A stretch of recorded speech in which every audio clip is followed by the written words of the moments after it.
नमस्कार। विश्व भर से आए सभी अतिथिगण, केंद्रीय कैबिनेट के मेरे सहयोगी, महाराष्ट्र, गोवा के मुख्यमंत्री, उप मुख्यमंत्री, अन्य महानुभाव, देवी और सज्जनों, ग्लोबल मैरीटाइम इंडिया समिट के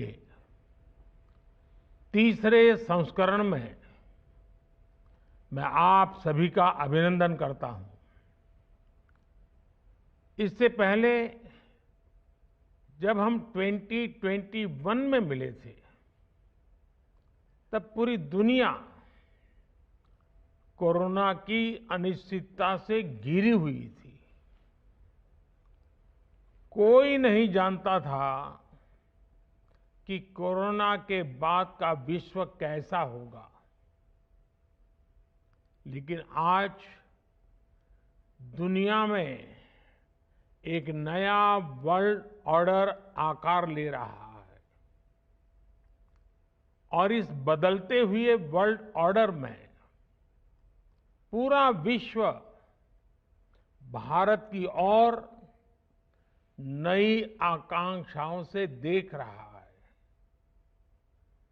आर्थिक संकट से घिरी दुनिया में भारत की अर्थव्यवस्था लगातार मजबूत हो रही है। वो दिन दूर नहीं जब भारत दुनिया की टॉप 3 इकोनॉमिक पावर में उसमें से एक होगा। हम सब जानते हैं कि दुनिया का मैक्सिमम ट्रेड सी रूट से ही होता है। पोस्ट कोरोना वर्ल्ड में आज दुनिया को भी रिलायबल और रेजिलिएंट सप्लाई चेन्स की जरूरत है। इसलिए ग्लोबल मैरीटाइम इंडिया समिट का ये एडिशन बहुत महत्वपूर्ण हो गया है। साथियों, इतिहास साक्षी है कि जब भी भारत की मैरीटाइम कैपेबिलिटी मजबूत रही है, देश और दुनिया को इससे बहुत लाभ हुआ है। इसी सोच के साथ बीते 9-10 वर्षों से हम इस सेक्टर को सशक्त करने के लिए योजनाबद्ध तरीके से काम कर रहे हैं। हाल ही में भारत की पहल पर एक ऐसा कदम उठाया गया है जो 21वीं सदी में दुनिया भर की मैरीटाइम इंडस्ट्री के कायाकल्प का सामर्थ्य रखता है। G20 समिट के दौरान India, middle east, Europe economic corridor पर ऐतिहासिक सहमति बनी है। सैकड़ों वर्ष पहले सिल्क रूट ने वैश्विक व्यापार को गति दी थी। ये रूट दुनिया के कई देशों के विकास का आधार बना था। अब ये ऐतिहासिक कॉरिडोर भी रीजनल और ग्लोबल ट्रेड की तस्वीर बदल देगा।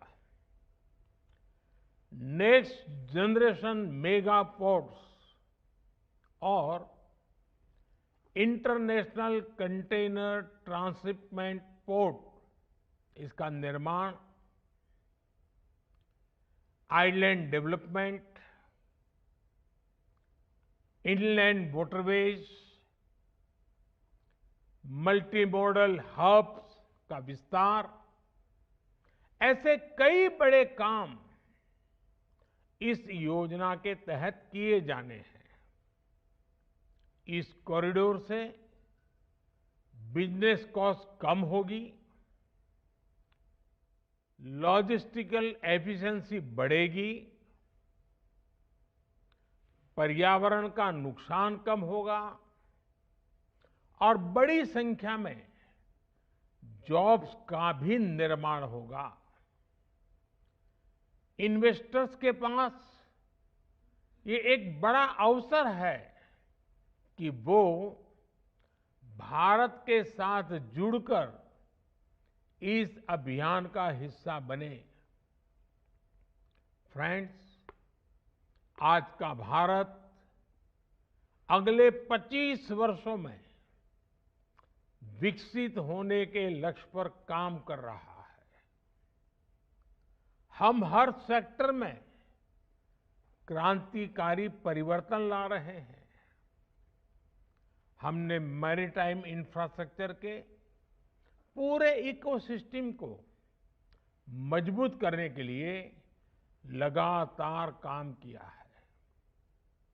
बीते एक दशक में भारत के मेजर पोर्ट्स की कैपेसिटी डबल हो चुकी है। कंटेनर वेसल्स का जो टर्न अराउंड टाइम आज से 9-10 साल पहले 2014 में करीब 42 आवर्स था, वो 2023 में 24 आवर्स से 24 घंटे से कम रह गया है। पोर्ट कनेक्टिविटी को मजबूत करने के लिए हमने हजारों किलोमीटर की नई रोड्स बनाई हैं। सागरमाला प्रोजेक्ट से भी हमारे कोस्टल एरिया का इंफ्रास्ट्रक्चर मजबूत किया जा रहा है। ये सारे प्रयास एम्प्लॉयमेंट जनरेशन और ईज ऑफ लिविंग को कई गुना बढ़ा रहे हैं। फ्रेंड्स, पोर्ट्स फॉर प्रॉस्पेरिटी और पोर्ट्स फॉर प्रोग्रेस का हमारा विजन धरातल पर लगातार बदलाव ला रहा है। लेकिन हमारे काम ने पोर्ट्स फॉर प्रोडक्टिविटी के मंत्र को भी आगे बढ़ाया है। इकोनॉमी की प्रोडक्टिविटी को बढ़ाने के लिए हमारी सरकार लॉजिस्टिक्स सेक्टर को भी इफेक्टिव और एफिशिएंट बना रही है। भारत अपने कोस्टल शिपिंग मोड का भी आधुनिकीकरण कर रहा है। बीते एक दशक में कोस्टल कार्गो का ट्रैफिक 2 गुना हो गया है और इससे लोगों को एक कॉस्ट इफेक्टिव लॉजिस्टिक ऑप्शन भी मिल रहा है। भारत में इनलैंड वाटरवेज के विकास से भी बड़ा बदलाव आ रहा है। पिछले दशक में नेशनल वाटरवेज की कार्गो हैंडलिंग उसमें करीब 4 गुना ग्रोथ देखने को मिली है। हमारे प्रयासों से बीते 9 वर्षों में लॉजिस्टिक्स परफॉर्मेंस इंडेक्स में भी भारत की रेटिंग्स बेहतर हुई है। साथियों, शिप बिल्डिंग और रिपेयर सेक्टर पर भी हमारा बड़ा फोकस है। हमारा स्वदेशी aircraft carrier INS Vikrant Bharat की क्षमता और भारत के सामर्थ्य का प्रमाण है। अगले दशकों में भारत दुनिया के टॉप 5 शिप बिल्डिंग नेशंस में से एक होने जा रहा है।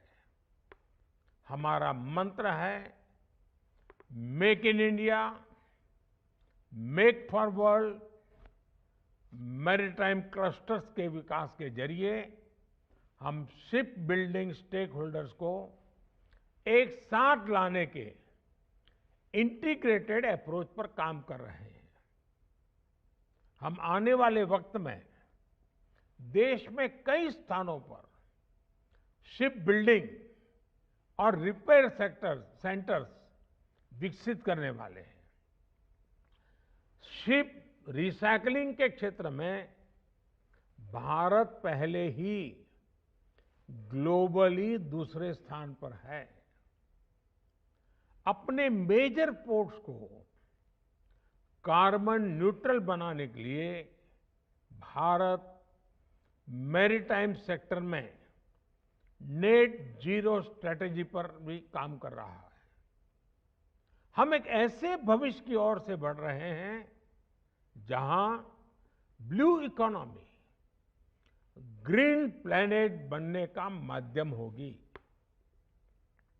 फ्रेंड्स, दुनिया के बड़े बड़े मैरीटाइम ऑपरेटर्स भारत आए, भारत से ही ऑपरेट करें, इसके लिए भी भारत में तेजी से काम हो रहा है। गुजरात के आधुनिक गिफ्ट सिटी ने शिप लीजिंग को एक प्रमुख फाइनेंशियल सर्विस के तौर पर लॉन्च किया है। गिफ्ट आईएफएससी द्वारा शिप लीजिंग कंपनियों को अनेक तरह की छूट भी दी जा रही है। मुझे खुशी है कि दुनिया की 4 global ship leasing companies GIFT IFSC के साथ रजिस्टर भी करा चुकी है। मैं इस समिट में आई अन्य शिप लीजिंग कंपनी से भी गिफ्ट आईएफएससी के साथ जुड़ने का आह्वान करूंगा। साथियों, भारत के पास विशाल कोस्टलाइन है, मजबूत रिवराइन इकोसिस्टम और रिच कल्चरल हेरिटेज है। ये एक साथ मिलकर मैरीटाइम टूरिज्म की एक नई संभावना पैदा करते हैं। भारत में मौजूद करीब 5000 साल पुराना लोथल डॉकयार्ड एक विश्व विरासत है। एक तरह से लोथल क्रेडल ऑफ शिपिंग है। इस वर्ल्ड हेरिटेज को संरक्षित करने के लिए लोथल में नेशनल मैरीटाइम हेरिटेज कॉम्प्लेक्स भी बनाया जा रहा है। मुंबई से लोथल बहुत दूर नहीं है। मेरा आपसे आग्रह है कि आप एक बार लोथल भी विजिट करने जरूर जाएं। फ्रेंड्स, मैरीटाइम टूरिज्म को बढ़ाने के लिए हमने विश्व की सबसे बड़ी रिवर क्रूज सर्विस की शुरुआत भी की है। भारत अपने अलग अलग पोर्ट्स पर इससे जुड़े कई प्रोजेक्ट्स पर काम कर रहा है। मुंबई में नया इंटरनेशनल क्रूज टर्मिनल बनाया जा रहा है। इसी साल हमने विशाखापत्तनम और चेन्नई में भी ऐसे मॉडर्न क्रूज टर्मिनल बनाए हैं। भारत अपने state of the art infrastructure के जरिए ग्लोबल क्रूज हब बनने की ओर कदम बढ़ा रहा है। साथियों, भारत उन चुनिंदा देशों में से एक है जिनके पास डेवलपमेंट, डेमोग्राफी, डेमोक्रेसी और डिमांड का ऐसा कॉम्बिनेशन है। ऐसे वक्त मैं जब भारत 2047 तक विकसित भारत होने के लक्ष्य पर आगे बढ़ रहा है, आपके लिए ये सुनहरा मौका है। मैं विश्व भर के आप सभी निवेशकों को फिर आमंत्रित करता हूं कि आप भारत आएं और विकास के रास्ते पर हमारे साथ मिलकर चलें। हम साथ चलेंगे, हम साथ साथ मिलकर के नया भविष्य भी बनाएंगे। बहुत बहुत धन्यवाद।